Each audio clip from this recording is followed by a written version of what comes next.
Football মানেই শিল্পের ছোঁয়া। আর যেসব ফুটবল শিল্পী পায়ের জাদুতে মন্ত্রমুগ্ধ করেছেন হাজার হাজার দর্শকদের, তাদের মধ্যে প্রথম দিকেই থাকবেন দিয়াগো ম্যারাডোনা।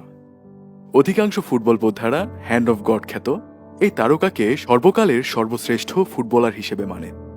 যদি কোনো ফুটবল ভক্তকে সর্বকালের সেরা ফুটবলার বেছে নিতে বলা হয়, তাহলে হয়তো প্রথমেই তার মুখ থেকে উচ্চারিত হবে এই আর্জেন্টাইন কিংবদন্তির নাম। দিয়াগো ম্যারাডোনা ১৯৬০ সালের ৩০ অক্টোবর বুয়েনোস আয়ারেস প্রদেশের লানুস শহরের পলিক্লিনিকো অ্যাভিতা হাসপাতালে একটি দরিদ্র পরিবারে জন্মগ্রহণ করেন। ৩ কন্যা সন্তানের পর তিনি ছিলেন মা বাবার প্রথম পুত্র সন্তান। তার ছোট ২ ভাই রয়েছে। তার পিতা ছিলেন সামান্য একজন কারখানা শ্রমিক। ফলে ৮ সদস্যের বিশাল পরিবার চালাতে রীতিমতো হিমশিম খেতে হতো তাকে। কিন্তু দারিদ্রতা কখনো বাধা হতে পারেনি ম্যারাডোনার অসাধারণ ফুটবল প্রতিভার কাছে। সেই প্রতিভার ঝলকে তিনি কাঁপিয়েছেন ফুটবল বিশ্ব, দেখিয়েছেন জাদু। তিনি ফুটবলের মধ্যে জীবনের সব রং যোগ করেছেন।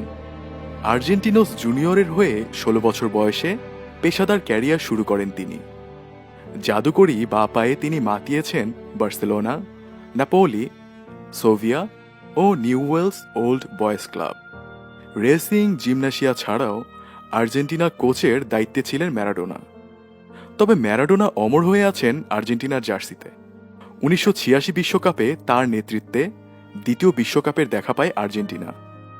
সেই বিশ্বকাপের পরই প্রতিষ্ঠিত হয় ম্যারাডোনার অমরত্ব ফুটবল মাঠে পা রাখা সর্বকালের সেরা খেলোয়াড়দের একজন হিসেবে। তিনি এমন একজন খেলোয়াড় ছিলেন যার উত্থান পতনে, জীবনযুদ্ধে, সৃষ্টিতে ভাঙনে শুধুই ফুটবল, এবং যিনি দেশ, ভূগোল, মানচিত্রের ব্যবধান মুছে দিয়ে সবার কাছে পাশের বাড়ির ছেলের মতো আপন। তিনি পৃথিবীতে আবির্ভূত শ্রেষ্ঠতম প্রতিভা কিনা জানা নেই, কিন্তু পৃথিবীতে আবির্ভূত সবচেয়ে বর্ণিল চরিত্র ম্যারাডোনা। এত লোককে এর আগে একসঙ্গে কেউ কাঁদাতে পারেনি, এত মানুষকে এতটা পাগলও এর আগে কেউ করেনি। বিশ্বজুড়ে আজ আর্জেন্টিনার যে অগণিত ভক্তকুল রয়েছে, ম্যারাডোনা নামের ফুটবল পিকাসোই তার ফুটবল শৈলী দিয়ে লাতিন আমেরিকার দরিদ্র এই দেশটিকে ভালোবাসতে শিখিয়েছেন। প্রতি বিশ্বকাপ শেষে বিশ্বকাপের সেরা খেলোয়াড়দের নিয়ে একটা একাদশ বানানো হয়। সাধারণত এই একাদশে বেশিরভাগ চ্যাম্পিয়ন দলের খেলোয়াড়রাই থাকেন। একবারই এর ব্যতিক্রম হয়েছে, সেটা ১৯৮৬ সালে। চ্যাম্পিয়ন দল থেকে মাত্র একজন খেলোয়াড় সেই সেরা একাদশে সুযোগ পেয়েছিলেন। সে একজনের নাম দিয়াগো। একজন মানুষ একাই একটি দলকে বিশ্বকাপ জেতাতে পারেন, এমনটা পৃথিবীর ইতিহাসে একবারই ঘটেছে। আমাদের দেশে ব্রাজিল আর্জেন্টিনা সূত্রে অবিশ্বাস্য এবং অমোচনীয় বিভক্তি। ম্যারাডোনার ক্ষেত্রে অনেকে ব্রাজিল আর্জেন্টিনা বোঝেন না।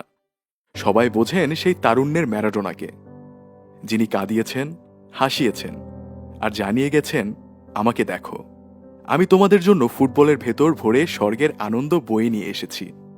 এই ম্যারাডোনাকে ভালো না বেশে পারা যায়নি, কখনো যাবেও না।